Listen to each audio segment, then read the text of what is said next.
right. Welcome inside another edition of Mic Drop here, made possible by the Believe Network and available everywhere you get your podcasts. I'm Mike Asti, as always. Can also give some thanks to SiriusXM, where you may hear many of our Believe platform shows, including Mic Drop. And of course, as I said, available everywhere you get your podcasts, Apple, TuneIn, Google Play, etc. On this edition of the show, we're going to have some fun. We're going to have some fun talking some sports, talking an area in Pittsburgh, in a region that my guest and I are both from, and he still holds near and dear to his heart, despite having moved away to maybe bigger and better things, you could say. Kind of took that journey that many have taken before from Pittsburgh to Los Angeles. We are going to be talking with Dave Dameshek, who right now is host of the -3 podcast and is a longtime television writer with credits of The Man Show, Crank Yankers, and several others to his name. I won't make him feel too old because when he was embarking on his professional career writing those shows, I was a kid watching them. So I was growing up watching some of those shows, which will date both of us. Also a former radio host with Fox Sports Radio. We're going to talk Tomlin. We're going to talk the Steelers QB situation. We may disagree there. We're going to talk a topic that he posed on his show, and that is who has the better all-time Cup championship team, Cup final team, Penguins or Oilers. Oilers right now taking part in the Cup final, the Penguins not. But either way, which one stacks up more? I may even bring up another franchise that always gets forgotten in this that I think it actually could argue as having the best team. And then maybe we'll see where his excitement is on Paul Skenes and the new look Pirates, that there's more excitement, but they're not necessarily winning more. Nonetheless, Dave, how you doing, man? Happy to have you aboard. Go home, Mountaineers. Go home, Mountaineers. I used to chant that in Pitt Stadium when the Mountaineers would feel like they belonged on the same stage with the Golden Panthers. We'd have to send them home back to where. Depends on what area you're talking about, whether they belonged. Dude, wherever you come from, not my business. Just get out of town, would you please? What's up, dude? What's going on, man?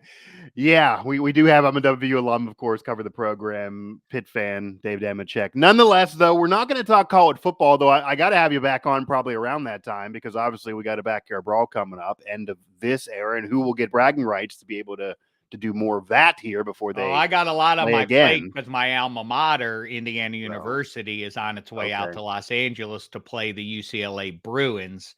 So I've got a lot on my college football plate this autumn. So yeah, more opportunities now with the landscape shaking up. That you're going to be able to experience them coming out there. That wouldn't have been a thing really in the past. But again, Dave Dameshek, longtime TV writer, co-host right now of the -3 podcast. That's a fun show. You definitely got to tune in and subscribe to them.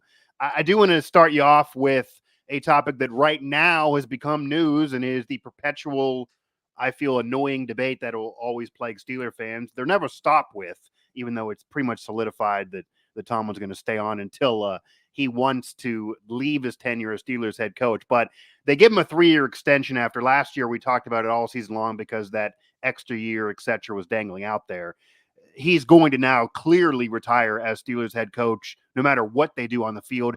I always knew that. It was kind of always out there. They've only had 3 head coaches in, a half century plus for the franchise under the Rooney family.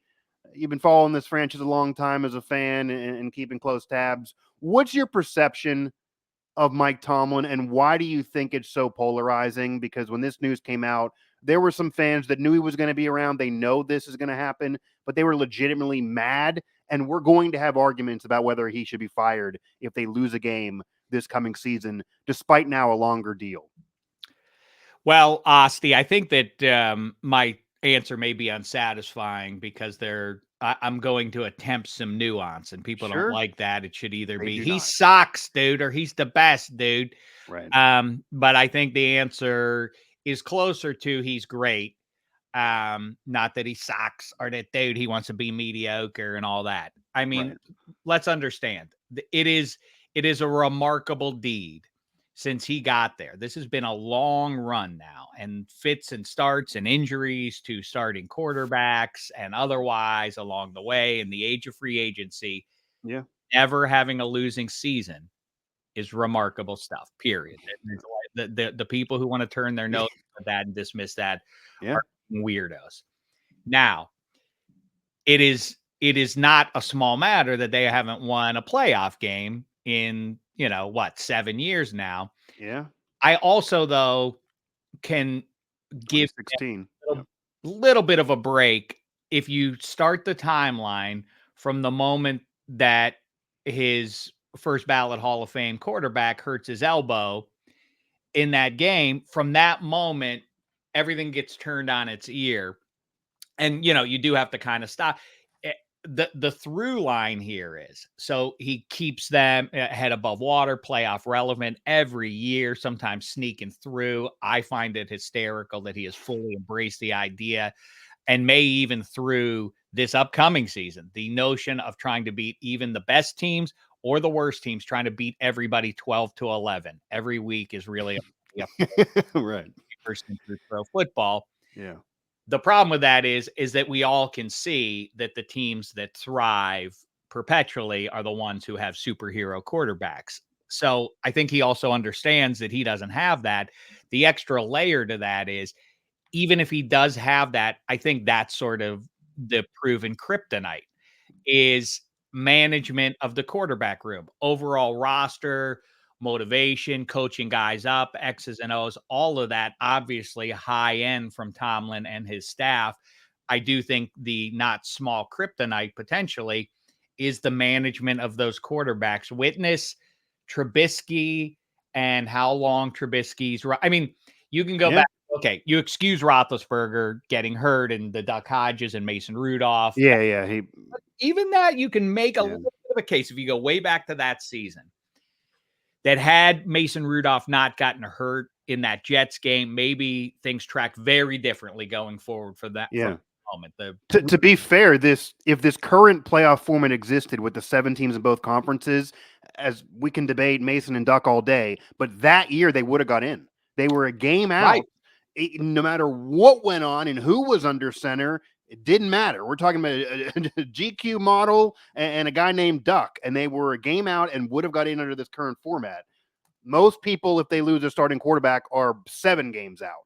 But sure, everything else you said is true too. Well, and you know what? As a matter of fact, to go back to the multiple points I'm attempting to juggle here at one time, appreciate you bearing with me, Asti. I think that also the knock, I talk about the kryptonite of QB management, but if you go back to, I think the glaring, the 2 losses that you would circle if you were a Tomlin cynic, you would say it's the loss at home to the Browns in the playoffs, and it's the loss to the Jaguars at home in the playoffs. Those are the 2 that you hold up and say, what went on there? How did the team come out that flat and get jumped on the level that they did twice over by teams that they should have beaten on their home field? That's a legit question to ask all these years later. But okay, so he gets through the Duck thing. I do think things maybe go a little bit differently if Mason Rudolph didn't get hurt there. I think he was going to rally them and beat the Jets, and who knows how the butterfly effect takes over the Steelers going forward if Rudolph rises up and pushes them into the playoffs. But okay, that doesn't happen. They bring back a damaged Roethlisberger. Never, all the cynicism around that. They get to the playoffs with a quarterback who, really could literally just about not move from the spot where he caught the snap. And into the Trubisky, Pickett, Rudolph triumvirate. I think it's a legit, for all the great stuff that they were doing and squeezing out, like I say, these 12-11 wins against teams that they had no business playing with and actually leaving the field with a victory. Right. I do think that the big issue looming from last year and now into this coming season with a whole new quarterback room is we're trusting that the guys who made the decision, and largely it is Tomlin, I'm sure that's the thing. Like, he's the head coach, but he vocally said he was in love with Kenny Pickett. He admitted that he let Matt Canada linger. So if you're, as you said, if you're a cynic that says, well, Pickett didn't work, Matt Canada should have been fired earlier, we can't blame you for the end of Ben, but then you had other decisions that are on you. They clearly didn't work out. You're winning with 12 points, etc. It's not modern NFL. He's the head coach. He's not the owner. He's not the GM, but he's been vocal to admit these are decisions that either he supported, he was a driving force for, or he defended. So then you can fairly put them on him. That's right. And I think I mean, the specific window that I find troubling, as we then trust that they definitely have it on lockdown, who the right guy to put under center in week 1, 2024 is going to be. Yeah, this is the same group. I know Arthur Smith comes in and there's some changes underneath, but let's keep in mind that Pickett, and I could get Kenny Pickett's frustration with Matt Canada is obscuring what he's capable of doing. That's the premise that everybody and their mother is saying in Pittsburgh last fall. Finally, Canada goes. There are at least glimmers. I think we overreacted a little bit to a team that had 3 points through 3 quarters in Cincinnati, but nevertheless, it did feel like, boy, this offense looks a little bit different with Canada out of the way here. Then the next week is the Cardinals game, and he gets hurt in that one. That game, they probably win. I'm going to stick my neck out and say they win that game if Pickett doesn't get hurt. But okay, he does. They put Trubisky in. He throws the game away. That coaching staff decides, yeah, we're going to run it back with him on Thursday Night Football against the Patriots. He puts that stinker out there for everybody to see. That same coaching staff says, yep, what other choice do we have?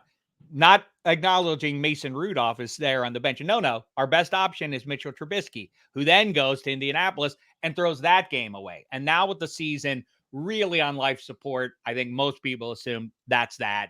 Minkah Fitzpatrick's hurt.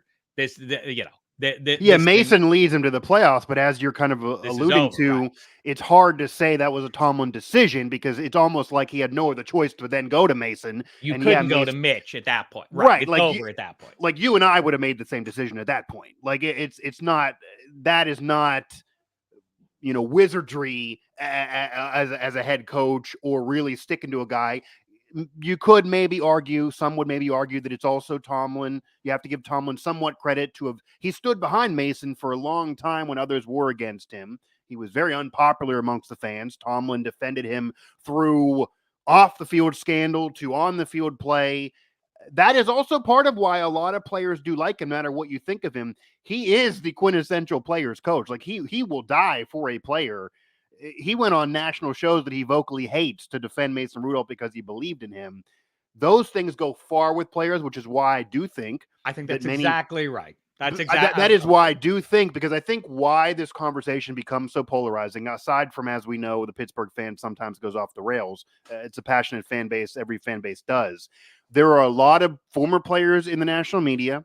There are a lot of people that are in the national media that are either closeted or outward Steeler fans. So those opinions are always out there. And the reason why they all defend Tomlin, even if he loses playoff games or underachieves maybe, when you could argue he had the best quarterback or one of the best quarterbacks in the game, who was already a Hall of Famer, best running back who thought he was also a receiver, and at the time the best receiver in the game who yet to get into drama, and they didn't win playoff games during that run. That's where you really can ding him.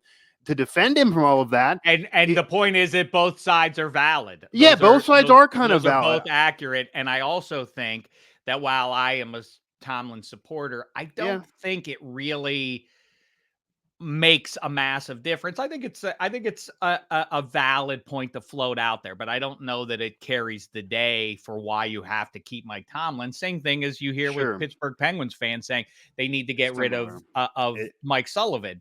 The same standard applies here, which is that, people will, the national defenders will say, like, if Tomlin left, he would get scooped up in 30 seconds. That's what's always said, 100%. Yeah, players coach, players love also, them. Messages get stale.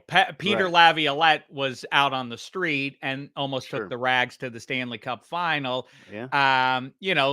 There are a number. Andy Reid is the example of that. That is the example that I've even brought up before. Okay, got stale, went somewhere else, picked right back up where he left off in another NFL town and have been And it playoff worked out contenders for every both, year. though. Like Andy Reid was he already had a Hall of Fame resume despite not winning a ring. They fire him. They really ushered him out the door. They we'll celebrate you later, but we got to move on. Your voice is stale, etc. They end up winning a championship. He then ends up coaching a dynasty. They go to another one. You could argue that Eagles, Chiefs, it worked out for everybody. And that is what people will point to, that you can, quote unquote, fire or usher out the door or whatever a Hall of Fame guy, still not do it in a jerk way, have it work for you, have it work for the other franchise, celebrate him 10 years later. I'm sure Andy Reid's going to be in the Eagles Ring of Honor. I'm sure they're going to bring him back. He'll be in both the Eagles and Chiefs. It can happen, and they did it the right way, and it's worked out for both parties. But the Steelers, as I opened, have 3 head coaches of so many, of a half century plus. Tomlin had years where he missed the playoffs. They didn't fire him, even though fans wanted him fired then. Chuck Noll, after the 70s, was only in the playoffs a couple times in the 80s. There wasn't even a thought of firing him. They just don't do it. So, but beyond that, they like the it gets consistency, and it's a different era now, though, because people want the knee jerk. Because you mentioned Peter Laviolette. It's the NHL always fires coaches every year. It seems like you have you're coach of the year, and then get fired the next year. But it's creeping to the NFL. I mean, in recent memory, NFL coaches are getting fired every year. They're getting 1 year crack at it. The Steelers like to pride themselves in, we're not going to do that. We're not going to be knee jerk. We're going to look at the whole picture. We'd rather stick with a guy rather than have to learn a whole new system, etc. That's even why they kept Cannon an extra year. They were open with this to the media that we don't want to change with Pickett's coach only 1 year in. They like continuity to try to really figure it out and really give it its all. And honestly, that's why I've said if Penny Pickett did not get in his feelings, he'd still be there. They don't like I think getting I submit that Tomlin deep down brought in Russ as promised. I'm going to bring in some vet competition, show you how to do it in terms of like what happens in June in these camps and how to comport yourself and how to lead people. I think that's what Tomlin wanted to show to his young QBs. In fact, I think, Rudolph, it seems, was on his way back there until the midnight surprise of Russ's arrival, all that mess, whatever. But yeah, I think you're right. Like where the head coach is concerned, where Cam Hayward is concerned, there are guys that, that I get that it's vexing to some who want to see an immediate change and shake things up because they feel it's time to do it. But it's that consistency and approach with the Steelers that is winsome to future. Like these people say, dude, it's all about Cam's. Like everything you cite about why they got to sign Cam is all in the past, dude. But what's he going to do coming up? He's old and he's injury prone. It's like there are certain guys who establish what the Steelers culture is, and you don't let Cam Hayward walk out the door because it's an indication for all future free agents that we are not going to treat you like bad rubbish when we feel like the clock hits midnight on your prime. I know the Steelers have some history of that. Obviously, they've done it before. They have, but the message is with that sort of consistency, it is, it indicates to future guys how they're going to be treated. And that does matter. Obviously, they're human beings just like any of us are. And which 100%. Environment you'd more want to be in is the one that feels secure, where you're appreciated and all of that. I do think the Steelers, Tomlin, the Rooney family, number one, they really do care about not having the losing season. It will be on some bus someday. They're going to put it in front of that thing. They really do care about that. I think there's several tenets that annoy Steeler fans as we kind of move off Tomlin here. Everything we're saying we know about the Steelers, and this is how they operate, which is why no matter which side of the coin anybody is, we all know they weren't going to fire him. Like maybe it was a little bit more real that he might have been annoyed with all of us. And I thought he might leave. I thought legitimately he might walk. Last year was the first year I could have seen him saying, I got to take a step back from coaching in general, maybe do TV for a year and then put his name back out there like Sean Payton did. I could see that because he was still young enough to coach again. But that was the first year I could see that. But even if that occurred, even if they were sick of him, we know how the Steelers would do this if they're sick of him. They would get in the room and say, Tomlin, we'd like to move on. We're not going to fire you. What do you want to do? They talk about it. And if he's hell pressed on staying on, they would have kept him on. If he wants to maybe then move on, they would let him make the decision to keep his legacy sound. They would never actually have an article with a headline that could read, they fired him. It's just not how they do it. That's just not how they do it. However, I think there are some fans, because we're in a modern culture here. It's a social media. Every second is new news culture. What you're saying is true, but they've seen the dynasties. They've seen successful franchises. They've seen franchises that even if they don't win titles are more fun to watch and cover and absorb, do it differently than what we're saying the Steelers do. Like the Patriots, for all those years, they got rid of a guy a year early to the point that they hated the franchise later on and would run them through the mud, but they kept on winning. They eventually fired a coach or ushered him out the door despite 6 rings. We mentioned the Andy Reid thing. Andy Reid was great, a Hall of Famer there, but they moved on and said, we got to have something else. The Steelers are winning games with 12, 13 points. The Dolphins, who didn't win a ring, they're scoring almost 30. That's at least exciting football. They're entertaining to watch. These teams who eventually find the QB that can take them somewhere that allow you to have a chance, they have to suck for a year or two usually, and they dip in and get the QB. And the Steelers will never do it. They want to have the winning season, so they're not going to be 1 or 2 or 3 or 4 in the draft. You got it right, Asti. That's the issue. The heart of the issue. Like this, I talk about nuances, though it's some difficult math equation to solve. That's what it all boils down to. Yeah, the NFL keeps winning. The resentment, that's what it is. Dude, it's not good enough to be mediocre and go 9-8 or 10-7 and sneak into the playoffs. It's like that's as good as you can possibly do when you don't have in the quarterback league a high-end quarterback. That is achieving above your level when you're consistently at least chasing a playoff spot in the last week of the season. Yeah, and you don't have the man, but that's vexing to Steelers fans who are like, dude, it's not good enough to just get in. I want to be chasing the Lombardi in early February. I completely get it, but do you want them? Even if you do think, even if you're wired to like, dude, I don't care. I'll take a redshirt season on my Steelers this year. Right. If you are that guy, you're willing to watch them go 2-15. The Steelers ain't going to do that. So get that out of your head. Whether you like that or not, move on. Choose a different team. Go be a Browns fan. You almost watch them go 0-16. The Steelers are not wired to ever lay down on that level. And TJ Watt, Cam Hayward, and otherwise are never going to participate in doing that. Yeah, and that's exactly why they kept Mason in even at the end of last year, that they would rather crawl in and have no chance, because let's face it, in the recent postseasons, everybody knew they had no chance, no matter how much snow's there, where the game's played, they weren't going to win the game, than not be there.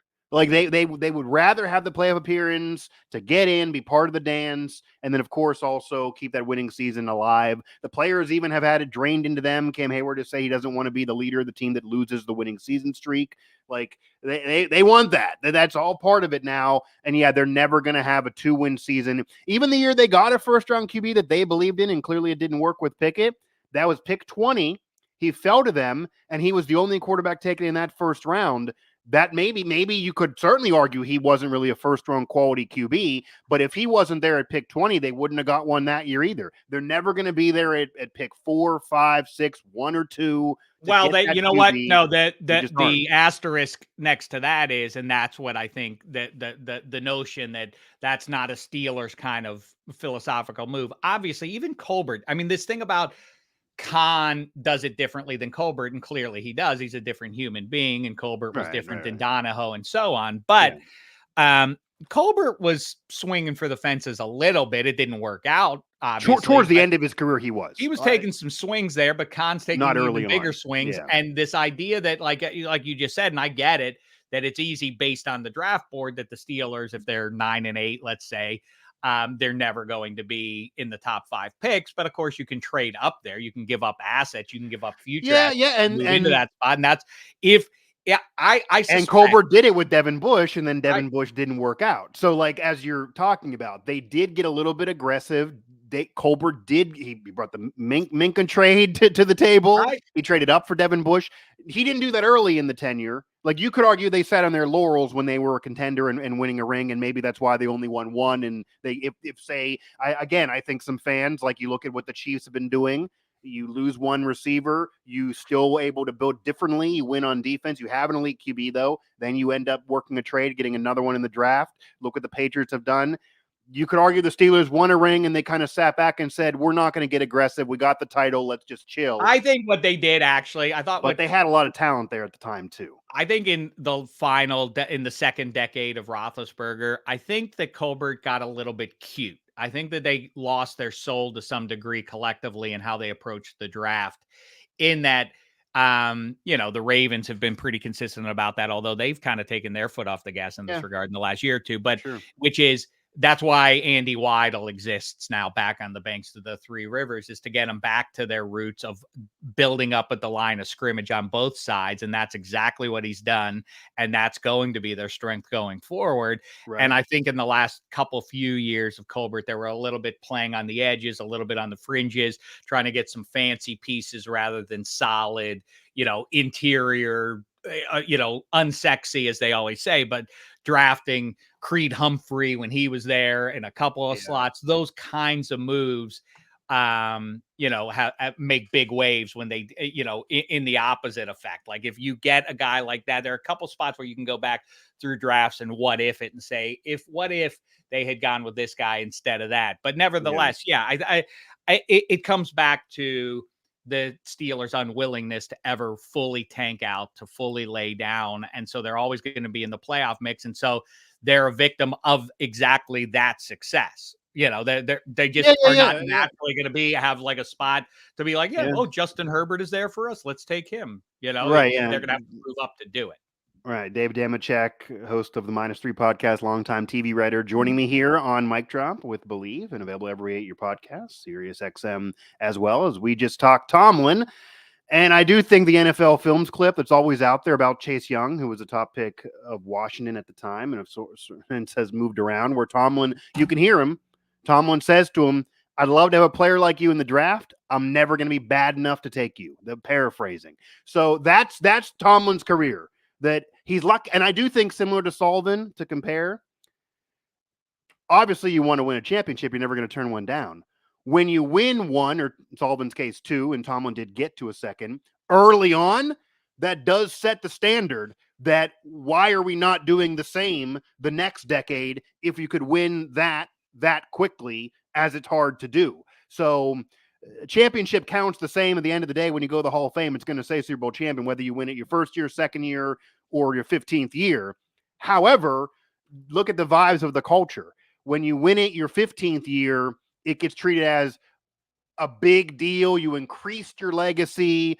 You end up becoming a folk hero where they make movies after you. But if you win it early in your career and then never win it or get near it again, people forget that you even won the damn thing. And better to be that guy, because then you get to be this guy where you're saddled with the monkey on your back of never having gotten. That's not on Tomlin, right? He did win one. Right. You don't want that either. You don't want to be Steve Young, 100%. Like, oh my God, I got the albatross. Yeah. Better to be Roethlisberger in that sense. And by the way, that's practically the way you're going to get your Super Bowls, is generally speaking early in window. Sure. Yeah, your rookie window is when you're going to get them, even if you're a Hall of Fame quarterback. The vast majority of titles land in that 5 to 6 to 7 year window. You don't get to the no rookie. Outside of, you're talking Peyton and Brady, and Peyton's team was stacked. He wasn't even that good. Even those guys, right? After even 27 years old, it's like 2 or 3 guys that won one, and they're all Hall of Famers. And I contend forever that Peyton's second ring, he wasn't even that good.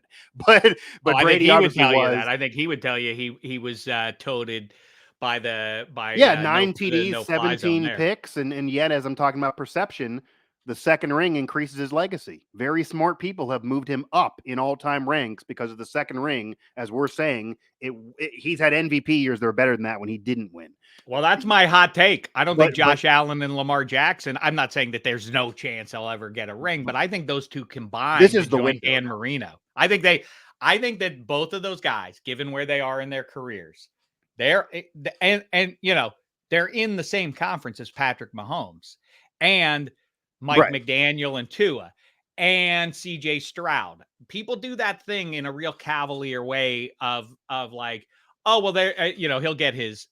Like, will he? Because Patrick Mahomes, nothing's guaranteed, might be hurt, but CJ Stroud might fill that vacuum. By the way, you're completely ignoring the NFC side when you talk about, like, I think he'll get his, Yeah. there's only one a year. They only give the Lombardi out to one team a year. So the math doesn't work out for everybody to get theirs. Yeah, 100%. I mean, that's the whole thing. You could go to a Dak Prescott conversation with the Cowboys and et cetera. Yeah, when you get to a certain age, it's much harder. Windows are not as long as maybe in other sports. If you do get one, you have to look at how you're getting it. Are you getting it where you're still the same guy? Like, are you doing a Peyton Manning thing? Or are you doing it when you're still the preeminent leader, dominant MVP candidate now? And would it feel the same? Those are the type of rings that usually happen. And the guys that maybe could embark on dynasties later, many reasons why other guys didn't get tons of them. Brady had a whole second Hall of Fame run, but that was a dynasty, and Mahomes could do the same. But are you going to? Fran Tarkenton has 0. Was he not good? No, he was good. He just happened to be in. Yeah, that's the game people do the prisoner of the moment thing, like poor Lamar Jackson and Josh Allen. They have to go up against Mahomes. What are they supposed to do? I don't know. Poor Fran Tarkenton having to go past Roger Staubach and Terry Bradshaw and great Rams teams and so on. This is always what happens. There's always good teams. Yeah, and it's about the team. And Marino got to one early and then never even got near it again. It doesn't mean he was arguably a better player as his career went on, but his team couldn't get there because of different circumstances. Dave Dameshek here joining me again on Mic Drop. To move off Tomlin, though, I do want to finish up with the Steelers on this. And you mentioned the last ride for Cam Hayward, possibly. Granted, he could re-up and be there longer, but there are some veterans that are in a little bit of a win-now mode. And you started off this offseason with something different that has not happened during the disappointing seasons of Tomlin, nor the overachieving seasons of Tomlin, where they didn't go anywhere either. Because I think we can all agree there's been years where Tomlin underachieved. There's years where he overachieved. That's kind of his legacy, even though it will someday put him in the Hall of Fame. But throughout that entire tenure, Art Rooney II never said anything. It was always a very, we were right there. We believe in this guy. What we've been saying. We want to always be a contender. We never want to be so bad, etc. All those are always the comments. He started this offseason saying, I'm sick of losing playoff games. I know we got to win one. That is a different vibe. And once that vibe was set, they did change the QB room. And yeah, some of it they were forced into or it fell in their lap, etc. They're not even paying most of Russ's money. But point being, this offseason has been a lot more change than we're used to seeing from the Steelers in one offseason. So with all of that said, you have Russell Wilson versus Justin Fields, young versus old. I have always reported and said, from what I'm hearing, from when I'm there, just knowing, I think Russell's basically, as they're saying, in pole position, and I'd be shocked if he doesn't start week 1. Who knows how that'll finish, though? Justin Fields may certainly see time this year. How do you see the QB battle? Do you think there is one? And do you notice a different vibe in the Steelers because of what Rooney said, that he's sick of winning playoff games? That even goes to, are they going to bring in a permanent and star wide receiver? That I don't think they will, but they're in rumors for Ayuk and others every day of the week. People in the know are reporting they're looking at this man. That would be an uncharacteristic Steeler thing to do as well, because then you're going to have to look at paying him and paying George Pickens in the future, both. And one of them's gone. You're not paying both. You got Najee's contract hanging out there. It looks like they might be going all in for broke this year. That has not been the strategy, but is that the case? Those vibes all check out as far as I'm concerned with what they want to do versus whether or not that's the reality. That's another conversation, but trying to work backwards with the point you made. Yes. I think it is downright foolish if they intend to roll into an NFL season with George Pickens, volatile. Let's keep in mind, that was real close. That was right on the edge to blowing up beyond the point of being able to retrieve it if you're the Steelers with George 100%. Pickens. That was right on the edge there. Okay, they drew him back in. A great Tomlin save specifically there, and he really was dynamite down the stretch, was Pickens. Not in Buffalo, not in the playoff game, but still was he really had tons of talent there too, 100%. And you have a real solid traditional style pass catching tight end whose biggest issue, though, is health week in and week out. Those are your two viable pass catchers. Roman Wilson might be fine, but he's a rookie. That's not something that you would traditionally depend on. And by the way, that's not a big thing for Mike Tomlin. Let's lean on the rook. That's not a big thing that he's traditionally done either. Right. So that's in the way. So if they're trying to sell that, and beyond that, you have cute stories like Calvin. I don't know what's going to be with Calvin. Van Jefferson. They have to get another pass catcher. But as it stands now, or even if they do get Ayuk, and I do think ultimately that that's the way it kind of has to go, is they're tracking with Arthur Smith. And you keep hearing about this Arthur Smith offense. But in the Arthur Smith offense, first of all, I don't love the idea of building a super specific offense or defense to suit what the coordinator needs. He's the coordinator. If he succeeds, he's going to leave. So that chasing your tail kind of thing is strange to me. It's got to be an overarching sort of philosophy, not what this guy who just showed up 5 minutes ago needs for his offense to succeed. That said, I do think that the kryptonite, like I say with Tomlin, has been his read on NFL quarterbacks and what he can get out of his quarterback. So if Arthur Smith has a better handle on that specific assessment, then that's his value to the Steelers. Right. Either way, I they are now loaded up at the offensive line. They seem wired with two tight ends, neither of whom can catch, not Freiermuth.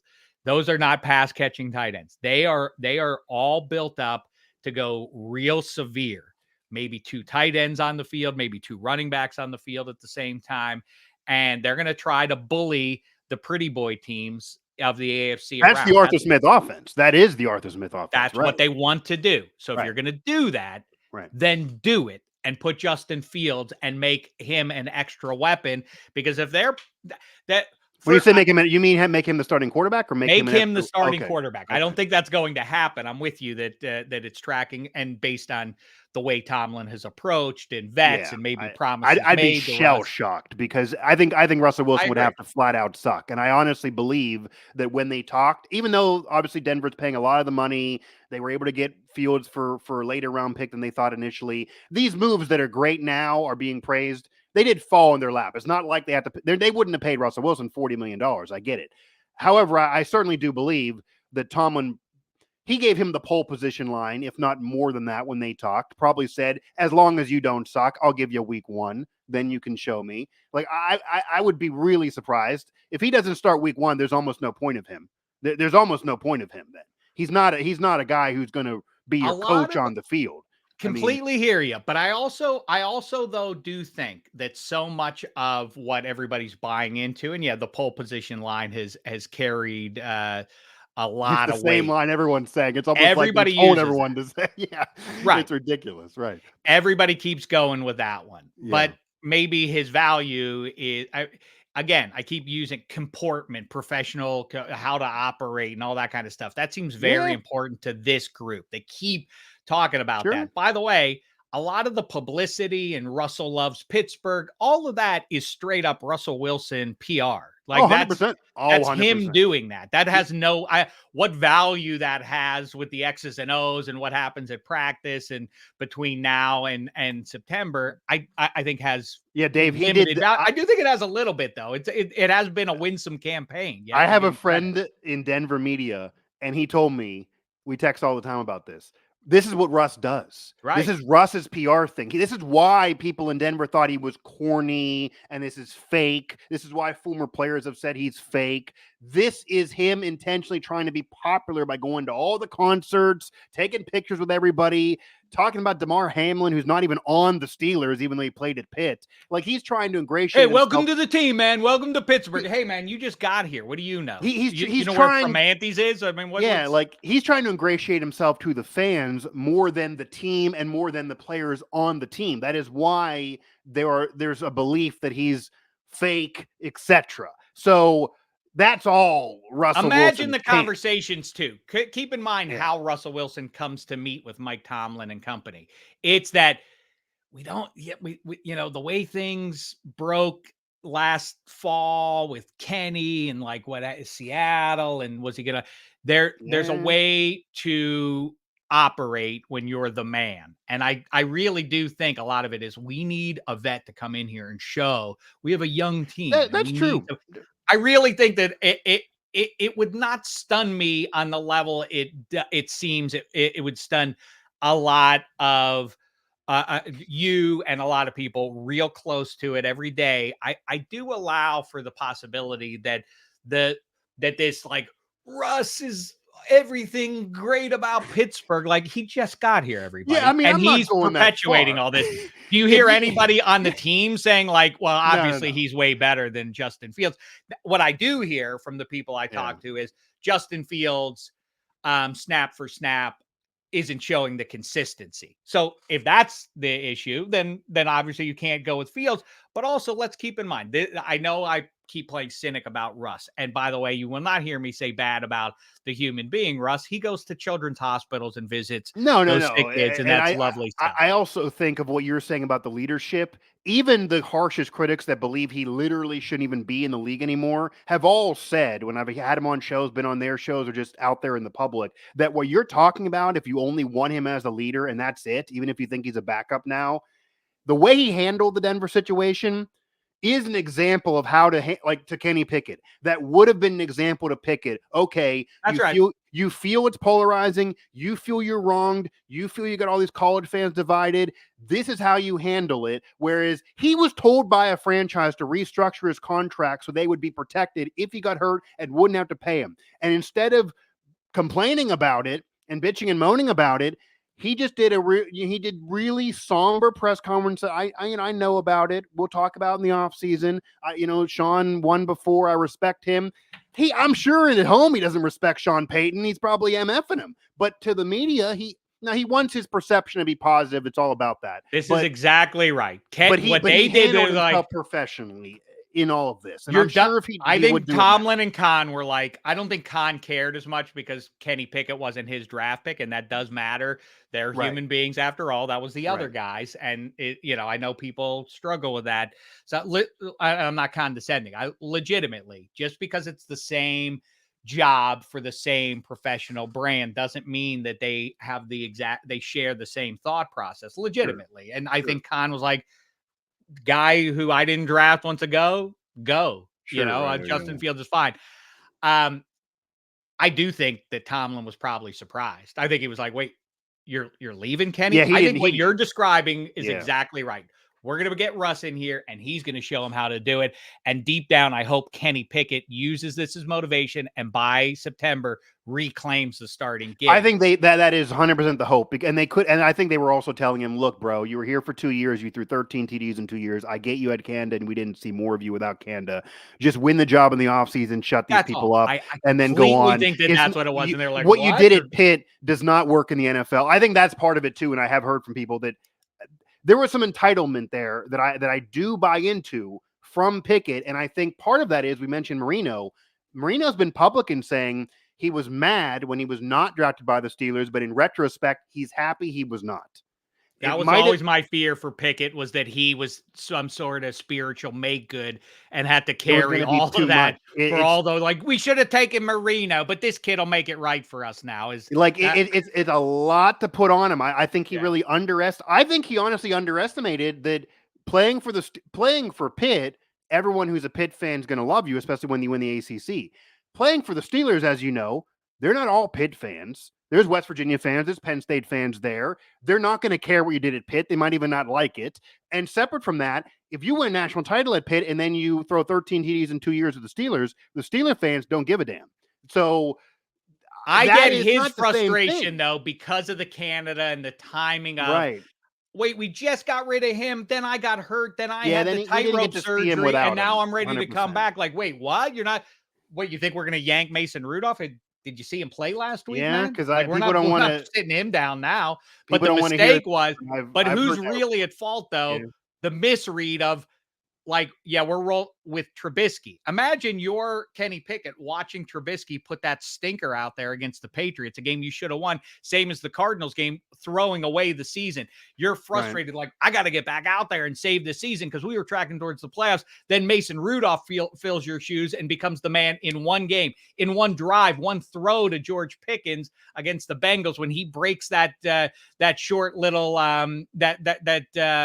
little seam throw that Mason Rudolph, like first play of the game, takes it to the house. All of a sudden, everybody's chanting Mason Rudolph's name. Kenny Pickett's like, what the hell, man? I'm ready to come back in. But he was young and frustrated, and that was his mistake. Okay. And we've all been immature.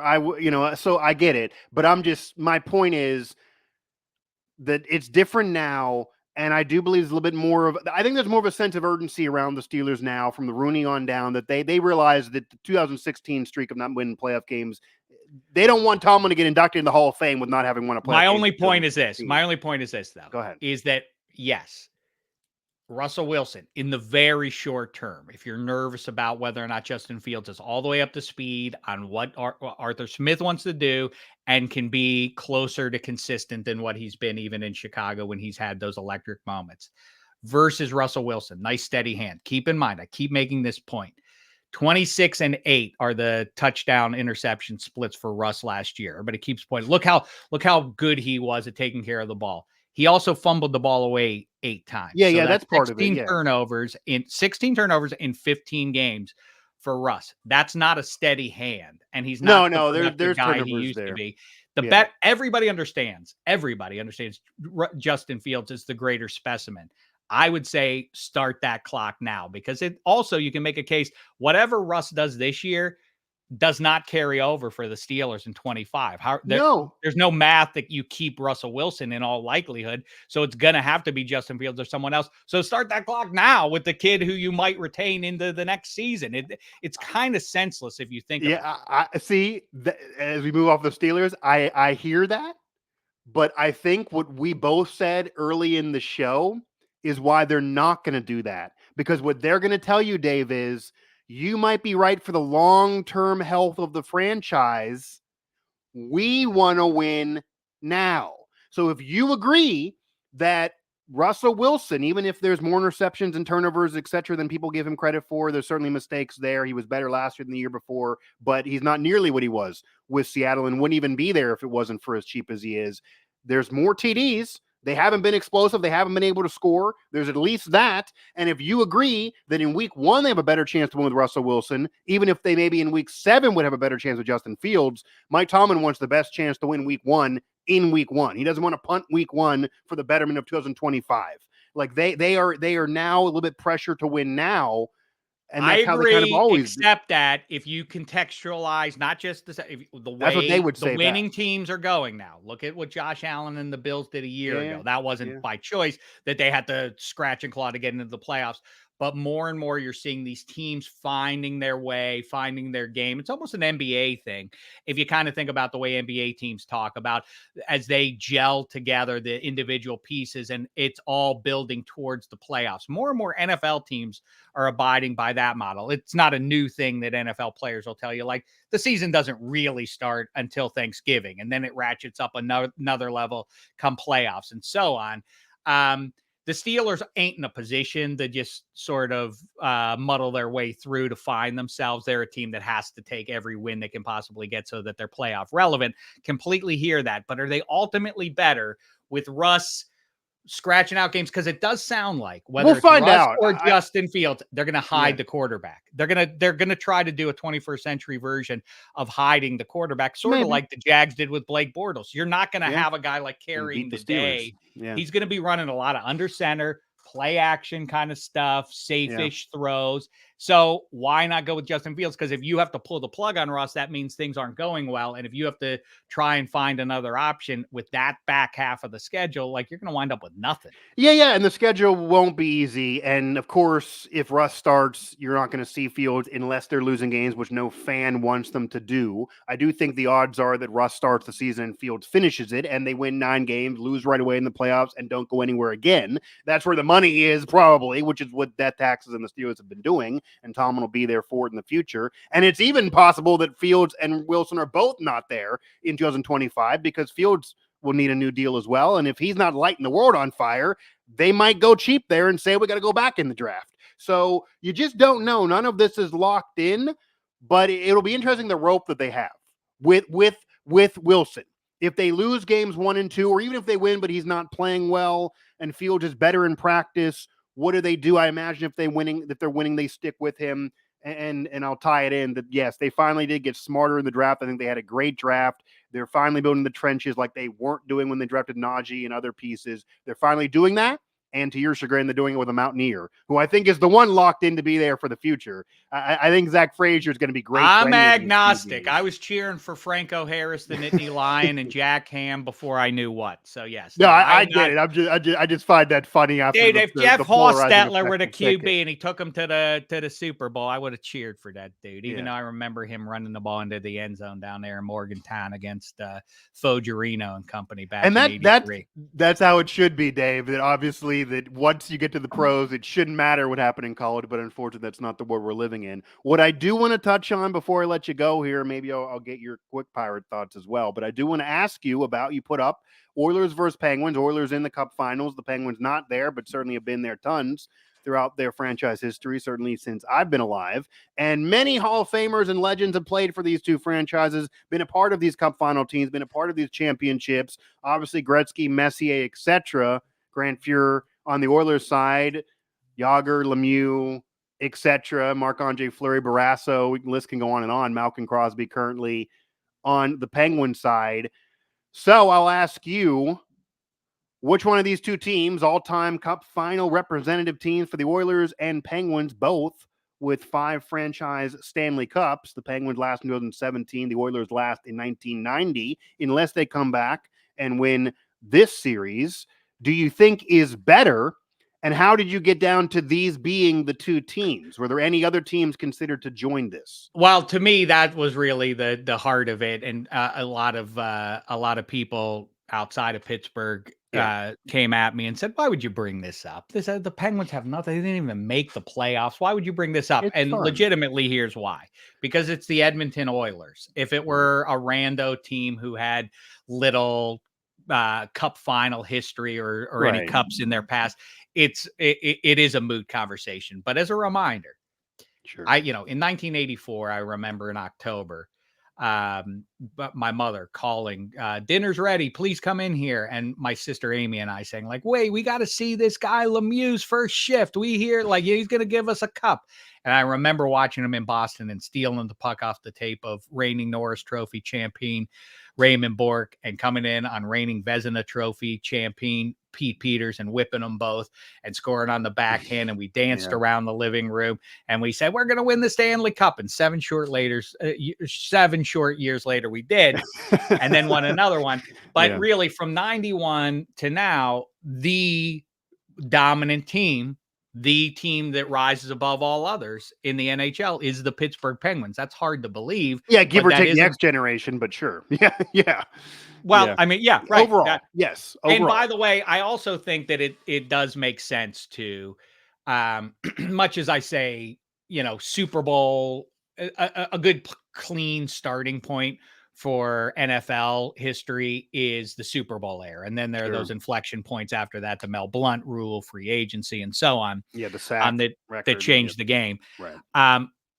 The good starting point for the NHL, as far as I'm concerned, is 79-80, when they bring 4 more teams in and flesh out the league a little bit. I mean, you have the original 6, then when the Pens come in 67, it doubles up, but you're kind of dealing with a very limited scale for a league. So anyway, so that's when Gretzky and everybody in Quebec and Hartford get into the league, and Winnipeg make the league and really flesh it out as a major league. So let's start the clock there. Like you say, the Pens have their cups, the Oilers have theirs, a cavalcade of stars on both sides. So I thought it was a worthy time to stop down and figure it out. I think that the Penguins are stronger down the middle, which is saying something when you have Messier as your third line center if you're the Oilers, but the Penguins have Geno Malkin as their third line center and Ronnie Francis as their fourth line center, and his wingers are Chris Kunitz and Rick Tocchet. Beat that, Edmonton Oilers. You can't.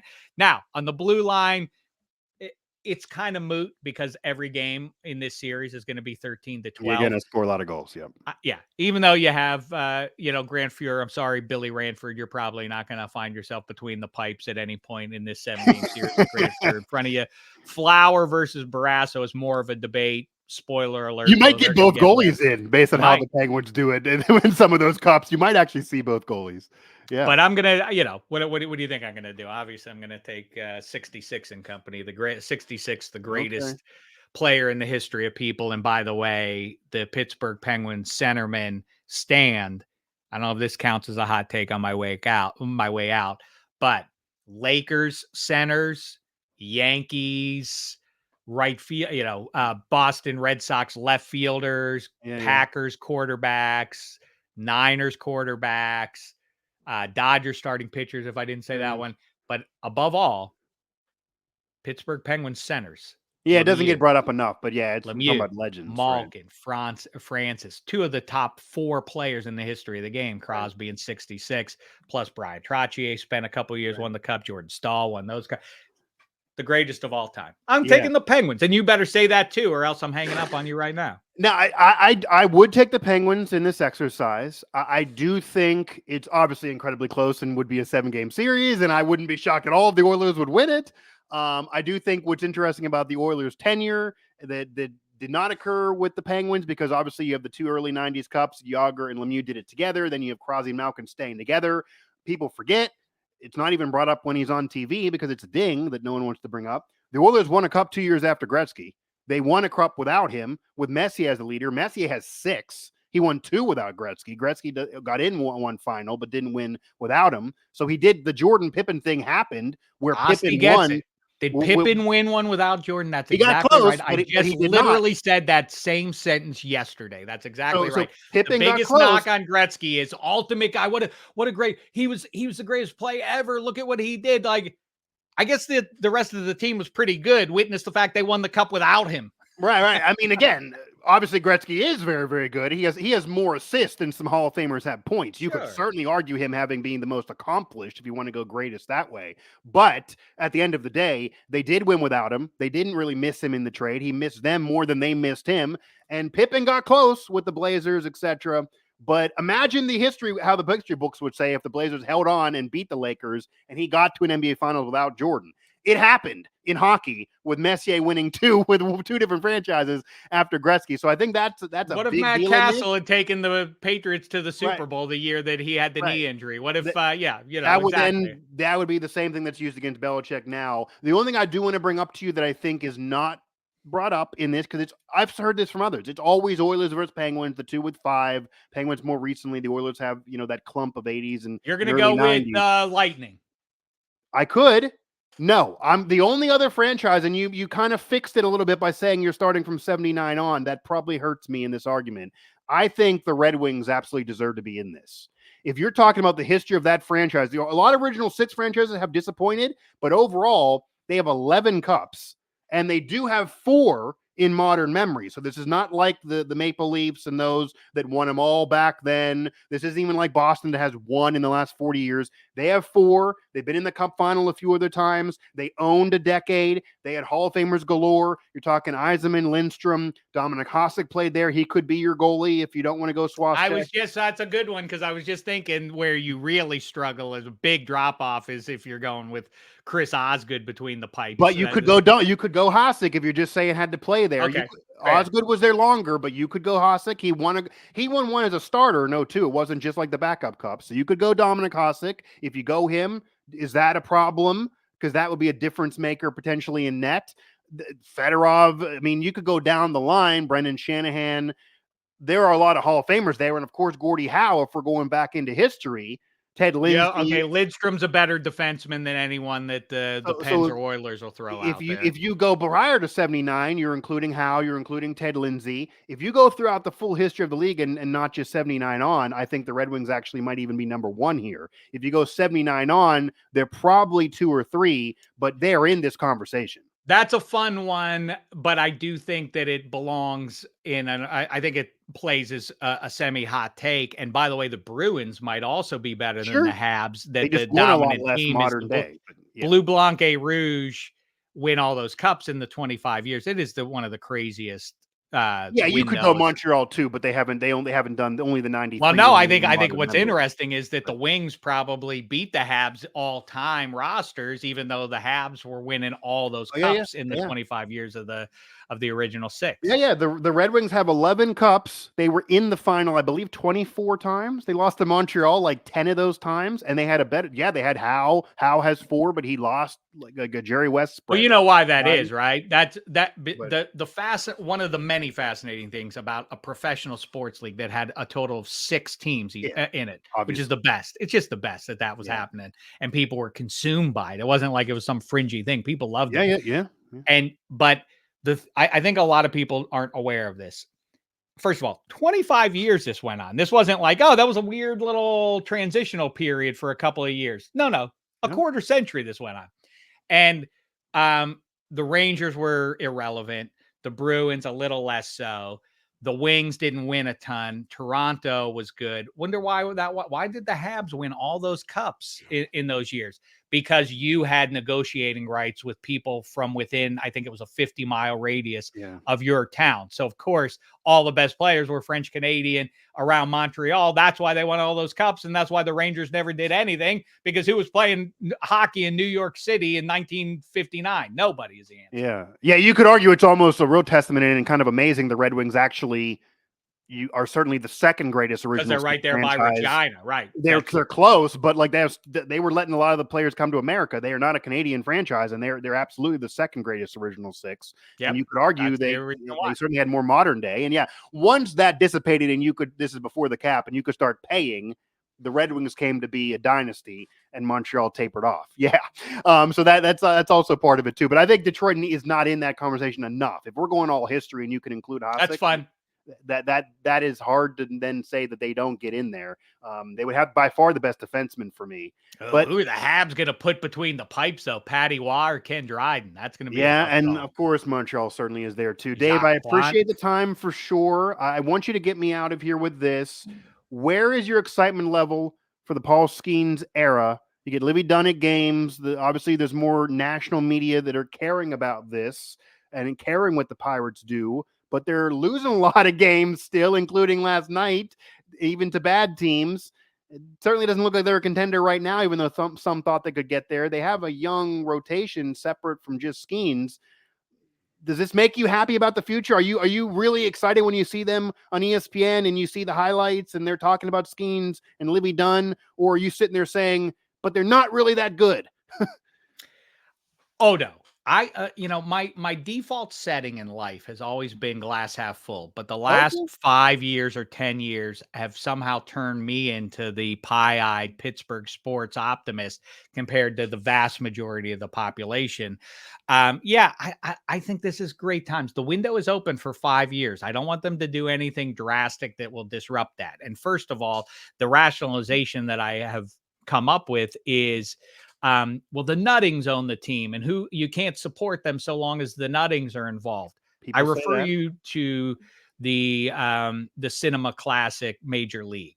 The ownership in that movie hated the team and was trying to make them lose so that they could sell them off and make more money. That's similar to what the Nuttings are trying to do, not trying to sell them off, but they're just trying to reap financial benefit from it. The players resented. They hated the owner, and they won to spite the owner. Let's treat the Buccos that way, everybody. That's all. We're supporting the players, not the ownership. Yeah. And the way they're lined up, man, with Solomato on the way and Bubba Chandler and Jared Jones and Cannon Paul Skenes and Keller in betweens, that is borderline going to be a dominant rotation. I know everybody has forecasted injuries. It does seem like young pitchers that it does take down about half the available guy.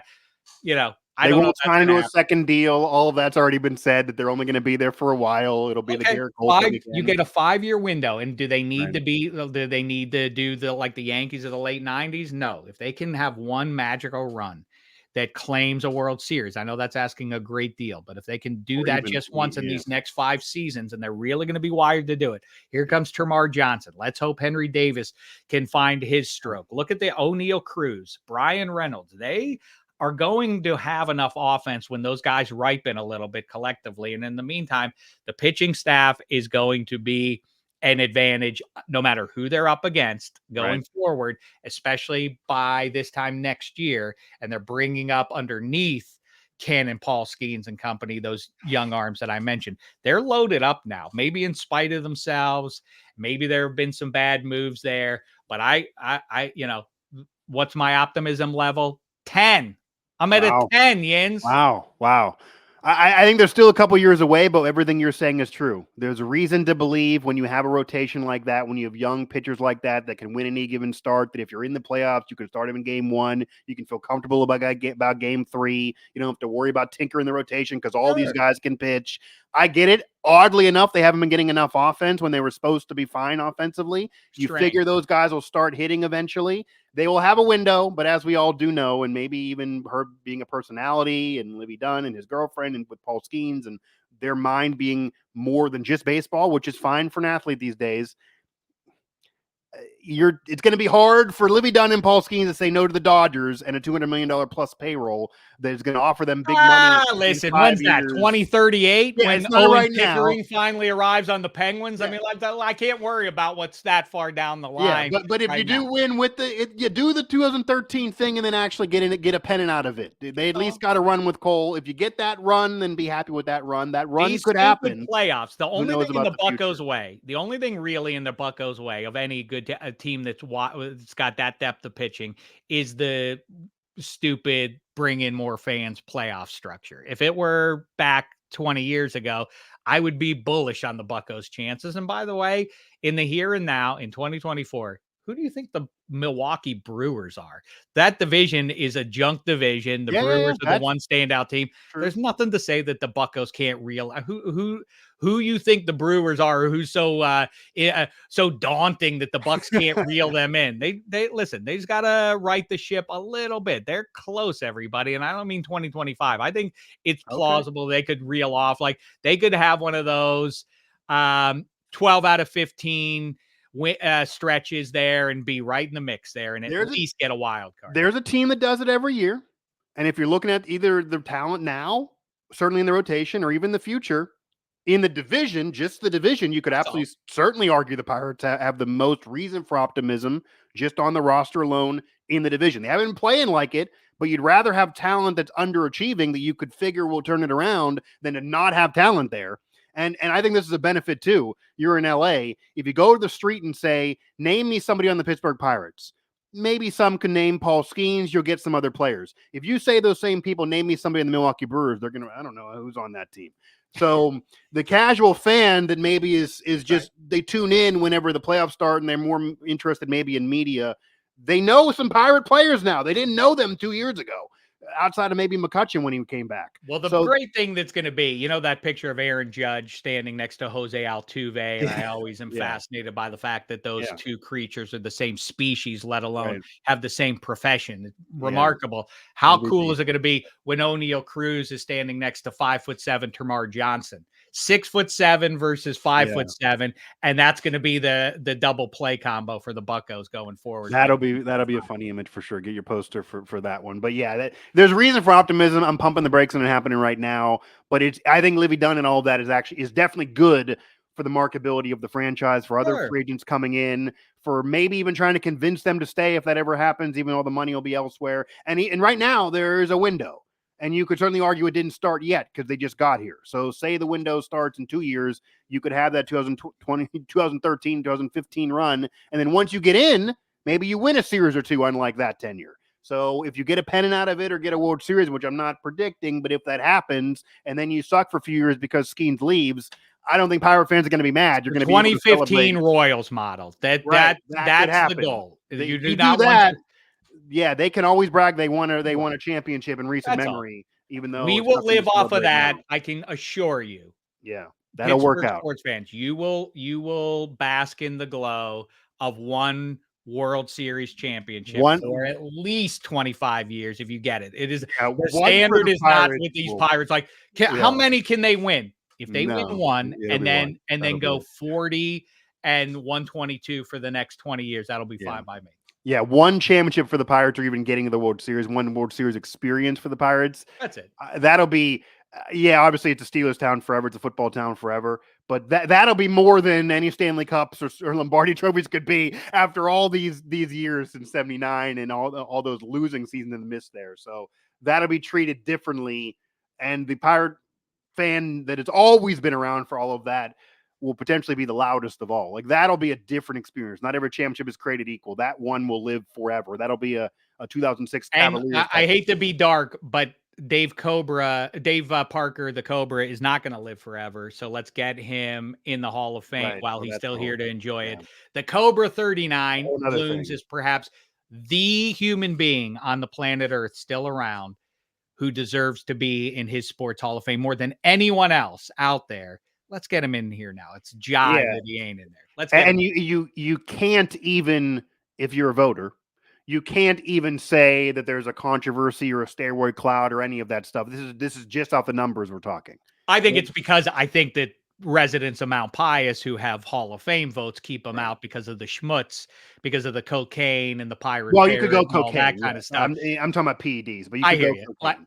But you Right. could My go point cocaine. is, it's moot. Move on. He belongs in Yeah. the Hall of Fame. It- Get it- over yourselves. if you and yeah, I do agree, and I study things like that. You may not see the 500 home runs, you may not see single season records, you may not see 3,000, 3,500 hits, but if you look at the totality of the numbers, analytically speaking, whether you're going to WAR or even just on the traditional numbers, that black ink that people always point to on Baseball Reference, it does point to him being a Hall of Famer. That's It's right. all there. Best player in baseball for half a decade. That's enough for me. Put him in And the on Hall good already. teams with multiple franchises, and he was a personality, and I don't course. know if you can tell the story of the game in that era without him, and it's a museum, and he definitely makes Cobra. Let's sense. go. Let's go. And Let's and do it there's here. not the steroid cloud, even though there's maybe some other things. So if you're calming down on certain things, I think it definitely makes sense. I think this is the time. You've seen players get put in that maybe had similar spreads.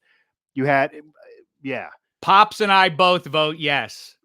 Get the Cobra in now. I definitely think he deserves it. And now that we're seeing players that were not put in for so many years, even though they didn't have a steroid cloud, like say a Fred McGriff, that are now Flurry in. agrees. I think it makes sense for Dave Parker. So if all the bobbleheads agree, why not? Dave, I appreciate the time.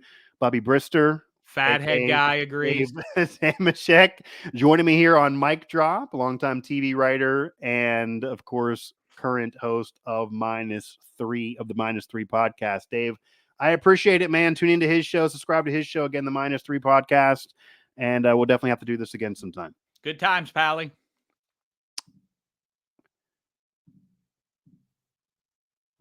Dave Dameshek. Credits to his name include The Man Show, include working with Jimmy Kimmel, include Crank Yankers, and so I don't want to get controversial with those names and those figures for what that was then. I did grow up with those shows. It's a different era back then, and Dave was writing for those shows. Dave also now again is a co-host for the Minus Three podcast, so he's kind of been involved in sports media where I am, and also outside of that on the entertainment side as a TV writer, also a former host with Fox Sports Radio, was able to go through the Pittsburgh circuit there, talk about some current news topics, some polarizing topics, and of course, end on where he is with the Pirates and his excitement there. He's a Pittsburgh sports fan in the midst of all of that. And he's more optimistic than I think a lot of you, a lot of us, a lot of others. But it's nice to see that because there's a reason for it now that maybe wasn't there in the past. We also, of course, talked about, for anyone who wants to rewind, Tomlin, the QB situation, the Steelers, the perception, what Art Rooney II said to start this offseason, how it was different from before, and then compared the Penguins to Oilers, all-time Cup teams. And I brought up the Red Wings, who I think Dave admitted maybe should be in that conversation. Maybe should be in that conversation all-time in terms of Cup teams.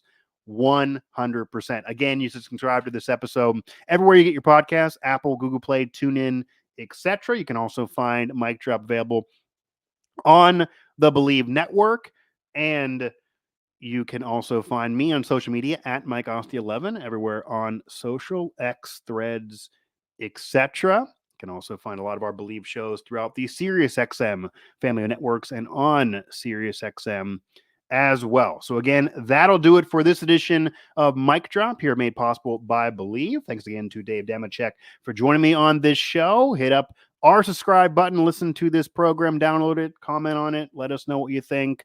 Let us know what you thought of what Dave had to say, what I had to say, who's right, who's wrong, who's an idiot, why. You know more than us, even though you probably don't. And we'll catch you again for another episode of Mic Drop on Believe.